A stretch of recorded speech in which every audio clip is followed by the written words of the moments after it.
Here at FTTH Council Europe, I've been joined by Veronica Thunholm from Stokab, who have the largest dark fibre network in Sweden.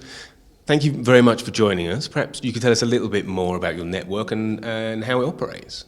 Thank you for having me.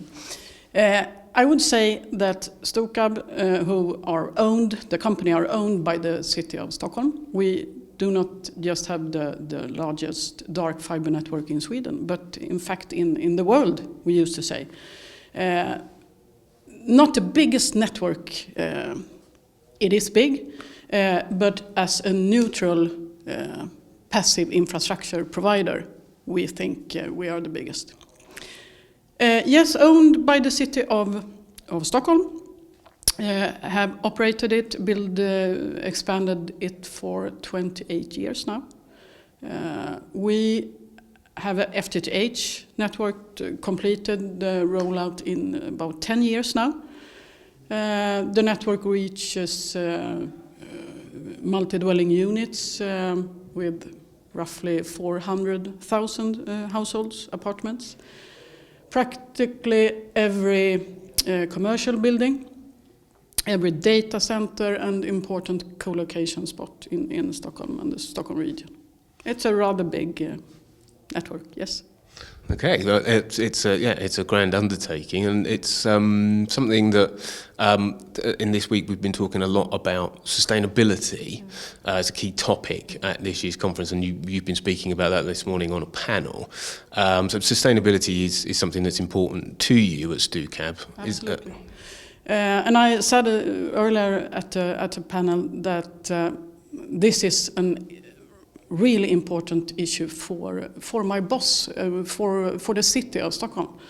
The city have great ambitions, high targets regarding environmental and sustainability question for many, many years. And the city expects us, as every else department and entity in the city, to contribute actively. And I think the dark fiber network by itself, it's sustainability brilliance somewhere. Everybody that wants to use it can use it. We have transparency price models. We are there to make innovation and competition possible. That's the city's aim with Stokab. And I think that's a sustainable thought, more today than 25 years ago, possibly. Sure. Well, let's talk about that, because in its purest form, sustainability is sort of about a continued and an existence and being able to enable things to continue. And clearly it's working if you've been in existence for that 28 years. But as you mentioned, what are some of the key things you do differently now than you might have done back then? Yes, back in the days, we had to dig a lot. And what we did then, we always put down more ducts and subducts than needed day one.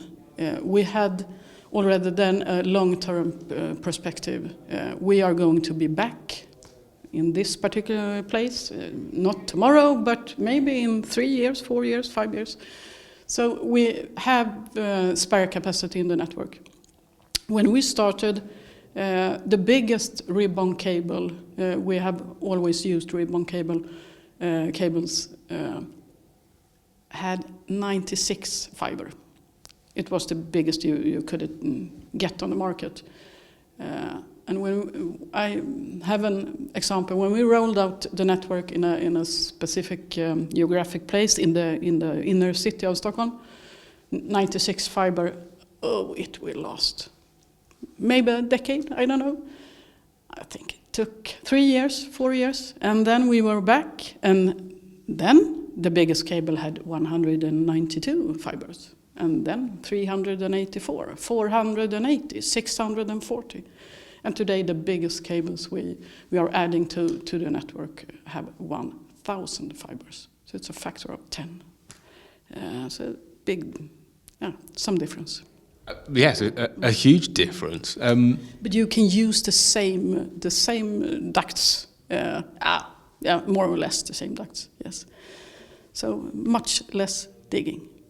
Yes, and that's a huge benefit from a sustainability, indeed, just from a convenience perspective in a big city like Stockholm. Perfect, yes.